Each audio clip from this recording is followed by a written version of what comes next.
Pieter Jordaan. I'm Chief Technology Officer for TUI Group. So TUI is the world's #1 end-to-end travel tour operator. So we have hundreds of hotels, we have our own airlines, we have our own stores, we have a big online presence. We're operating out of 15 different countries as source markets and then fly to pretty much all around the world for end-to-end travel destinations. So we take millions of people on holiday every year. And COVID was definitely an interesting experience for us as TUI, but it provided us with a great opportunity as well, also to transform our company. So we used to grow as a group through acquisition. Our companies will grow through acquiring travel operators and tour operators in different countries. So we got to a place where we as a group started to look at how do we consolidate all these different assets, and specifically the technology that we use.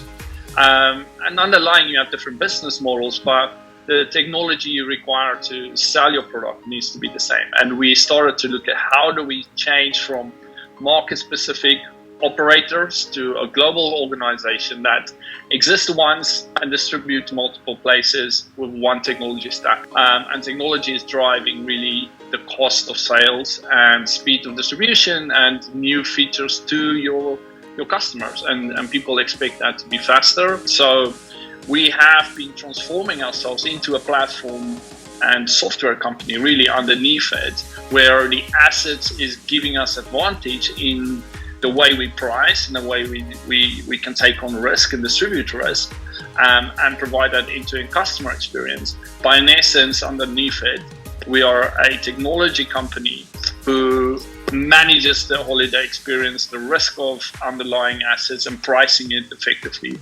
And all of that requires us to really be more of a platform and technology company than really a hotel owner or an airline owner. So we had to do three things all at once. We had to change our operating model for the business and IT into more of a product-based organization. Secondly, we had to re-platform, move effectively off legacy systems onto new assets, which we are building net new in the cloud. And at the same time, we had to deal with COVID. We had to use that opportunity of restructuring our whole organization to rethink the way we actually structure ourselves, both on the IT side and the business side. And that window of opportunity during COVID really gave the board the opportunity to reevaluate what is priorities for the company. And that in this digital transformation and consolidation of our business organization, the domain models and the IT platforms into a product-based organization, and re-platforming became the #1 priority for us during COVID. And actually, I think what gave me the courage to pursue this was the fact that I knew all these different components has been achieved. So people moving to the cloud, people turning into product organizations. And as we started to discuss this with our partners, like Amazon, etc., they actually introduced us to Mixbook. They said, "Listen, this is what you're doing. You should read this." And the core product program team read it, and we was like, "Well, oh shoot," and thank God. So both, I think, the realization of there is a framework for us to measure success and a way to approach and measure change. And we started to realize that if we don't adopt the flow framework and actually measure proper business value to the end customer instead of proxy metrics, we won't, #1, know where to invest some money. #2, know where our bottlenecks will be. And #3, know whether we are successful in transforming into a product-based organization. So every team in the program is using TaskStop in order for us to know, not just measure proxy metrics like we used before, story points, but actual flow. What is my bottleneck? Before TaskStop, we were reactive. So something will slow down, something will grind to an halt, and then we will react and figure out, okay, what to do. But then in the meantime, we're losing time, we're losing flow, we're losing capabilities, not going to the customer.